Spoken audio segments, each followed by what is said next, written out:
Hi everyone, আসসালামু আলাইকুম। আশা করি সকলেই ভালো আছেন। তো আজকে থেকে আমরা শুরু করতে যাচ্ছি জাভাস্ক্রিপ্টের নতুন টিউটোরিয়াল। তো জাভাস্ক্রিপ্ট আসলে কেন শিখবেন? আপনি যদি ওয়েব অ্যাপ নিয়ে কাজ করতে চান বা ওয়েব ডেভেলপার হিসেবে কাজ করতে চান, তাহলে তো জাভাস্ক্রিপ্ট আপনার জন্য মাস্ট, বাধ্যতামূলক লাগবেই। দেন হচ্ছে আমরা যদি রিঅ্যাক্ট নেটিভ শিখতে চাই, সেক্ষেত্রে আমাদের কিন্তু এখানে জাভাস্ক্রিপ্ট লাগতেছে, কেননা জাভাস্ক্রিপ্ট ছাড়া কিন্তু রিঅ্যাক্ট নেটিভ কিচ্ছু বোঝে না। তো আমাদের কিন্তু জাভাস্ক্রিপ্ট শিখতেই হবে যদি আমরা অ্যাপ অথবা ওয়েব ডেভেলপমেন্ট করতে চাই। তো আজকে থেকে আমি একেবারে বিগিনার ফ্রেন্ডলি করে আপনাদের জন্য জাভাস্ক্রিপ্ট টিউটোরিয়াল নিয়ে আসতেছি। সেই সাথে আমাদের রিঅ্যাক্ট নেটিভ যে টিউটোরিয়ালটা ছিল ওইটা কিন্তু চলতেই থাকবে। তো চলুন শুরু করি।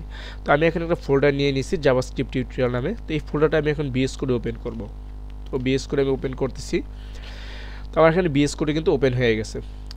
তো বিএস কোডে ওপেন হওয়ার আগে আমি আমার যে রিঅ্যাক্ট নেটিভ টিউটোরিয়াল ছিল ওই টিউটোরিয়ালে আমি যদি দেখিয়ে দিয়েছি কীভাবে হচ্ছে আপনারা নোটটা ইনস্টল করে নেবেন, নোট.js কিন্তু ইনস্টল করে নেবেন। সো আপনারা আশা করি নোট.js ইনস্টল করে নিয়েছেন অলরেডি। সো এখানে আসার পর ফার্স্ট অফ অল হচ্ছে যে ফোল্ডারটা আছে এই ফোল্ডারের মধ্যে আমি একটা ফাইল নিব। তো ফাইলটা আমরা যে কোনো নামে নিতে পারি, জাভাস্ক্রিপ্ট টিউটোরিয়ালের জন্য ফাইল আসলে বাধ্যতামূলক না। সাপোজ নর্মালি সবাই যেটা করে ইন্ডেক্স নিয়ে সেটার এক্সটেনশন থাকবে ডট, এখানে index.js মানে হচ্ছে জাভাস্ক্রিপ্ট। সো আমি কিন্তু index.js ফাইলটা কিন্তু এখানে নিয়ে নিয়েছি।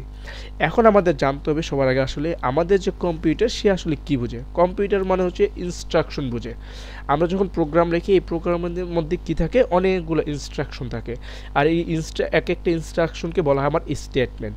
সাপোজ আমি যদি এখানে যদি লিখি, আমি সাপোজ এখানে লিখলাম লেট এক্স ওয়াই জেড। তো কম্পিউটার আসলে কি বুঝতেছে, এখানে বুঝতেছে যে আমি এখানে ফার্স্ট স্টেটমেন্টে বলে দিলাম এখানে তিনটা ভেরিয়েবল তুমি ডিক্লেয়ার করো। এই যে একটা একটা স্টেটমেন্ট, এই স্টেটমেন্টের শেষে কিন্তু সেমিকোলন দেওয়া হয়। আপনি সেমিকোলন দিলেও কাজ করবে, না দিলেও কাজ করবে, বাট সেমিকোলন দেওয়া এটা রিকমেন্ডেড। দেন হচ্ছে আমি এখানে কি বললাম, আমার যেহেতু এক্স ওয়াই জেড এখানে ডিক্লেয়ার করা হয়েছে, তো আমি চাচ্ছি এক্সের মধ্যে আমি এখানে আমার একটা ভ্যালু দিয়ে দিতে। সাপোজ এক্সের মধ্যে 5 দিয়ে দিলাম এবং ওয়াইয়ের মধ্যে আমি আসলে 10 দিয়ে দিলাম। দেন আমি চাচ্ছি এটা দুইটা ফোল্ডার যোগ করে আমি জেড যে ভেরিয়েবলটা সেটার মধ্যে রাখতে। তো আমরা আসলে প্রোগ্রামিং করতেছি না, আমরা জাস্ট আসলে ফান্ডামেন্টাল জিনিসটা এখানে বোঝার চেষ্টা করবো আজকে। তো ফার্স্ট অফ অল হচ্ছে এটা আমার একটা স্টেটমেন্ট। দেন এই যে এক্সের মধ্যে 5 রাখছি এটা একটা ইনস্ট্রাকশন। তো এক একটা ইনস্ট্রাকশন আমার কি এক একটা স্টেটমেন্ট, তো এটাও কিন্তু একটা স্টেটমেন্ট। দেন ওয়াইয়ের মধ্যে আমরা কত রাখছি 10। তো আমার ওয়াই যে ভেরিয়েবলটা ছিল এর মধ্যে আমি 10 অ্যাসাইন করে দিয়েছি। তো এটা একটা ইনস্ট্রাকশন। দেন হচ্ছে আমি কী বললাম জেডের মধ্যে আসলে আমি এখন কত রাখতে চাচ্ছি, জেডের মধ্যে আমি চাচ্ছি যে এক্সের ভ্যালু আর ওয়াই ভ্যালু যোগ করে যে রেজাল্টটা আসবে সেটা জেডের মধ্যে রাখতে চাচ্ছি। তার মানে এটাও কিন্তু একটা ইনস্ট্রাকশন।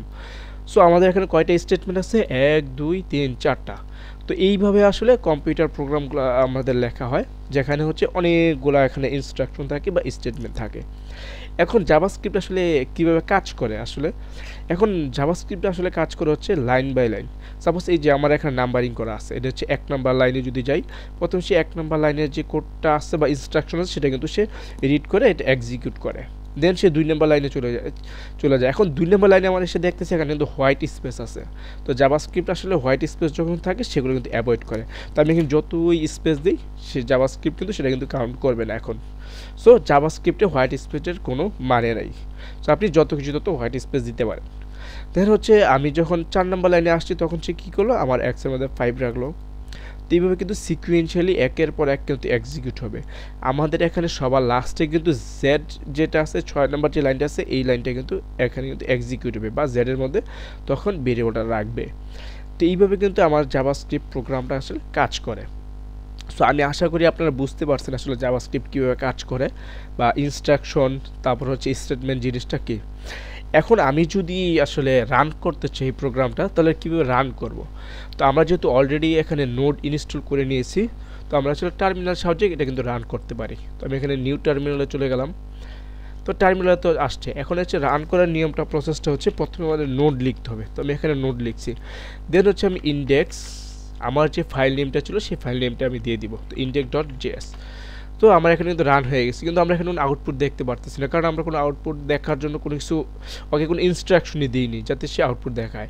তো আউটপুট দেখার জন্য আমরা কি ইউজ করতে পারি, আমরা বলতে পারি console.log। তো console.log দিলে সে আসলে আমাদের যে কনসোল আছে যে টার্মিনাল আছে সেই টার্মিনালে কিন্তু আউটপুট দিবে। তো আমি এখানে বলে দিলাম সাম। তো সামের মধ্যে বলে দিলাম এই যে আমাদের যেই ভেরিয়েবলের যে ভ্যালুটা ছিল সেটা এখানে বলে দিলাম।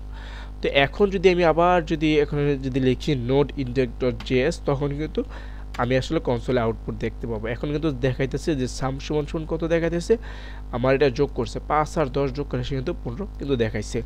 তো এইভাবে হচ্ছে টার্মিনালে আমরা আউটপুট দেখতে পারি। সেই সাথে আমরা কি করতে পারি, আমাদের এখানে HTML-টা কানেক্ট করে সেখানেও আমরা আউটপুট দেখতে পারি।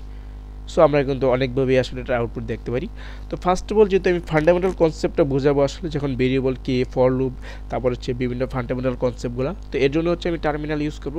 দেন পরবর্তী যখন আমাদের HTML CSS এর সাথে কানেক্ট করব তখন হচ্ছে আমি HTML এর মাধ্যমে এটার আউটপুটটা দেখাবো। সো আই হোপ আপনারা আমার সাথে কন্টিনিউ করবেন জাভাস্ক্রিপ্ট টিউটোরিয়ালটা। আজকের মতো এখানেই শেষ করতেছি। দেন পরবর্তী ভিডিওতে আমি আসলে আপনাদের ভেরিয়েবল সম্পর্কে ধারণা দিব, সেই সাথে কীভাবে কমেন্ট করতে হয় এই বিষয়ে ধারণা দিব। তো দেখা হবে পরবর্তী ভিডিওতে। ততক্ষণ সবাই ভালো থাকবেন, সুস্থ থাকবেন। আল্লাহ হাফেজ।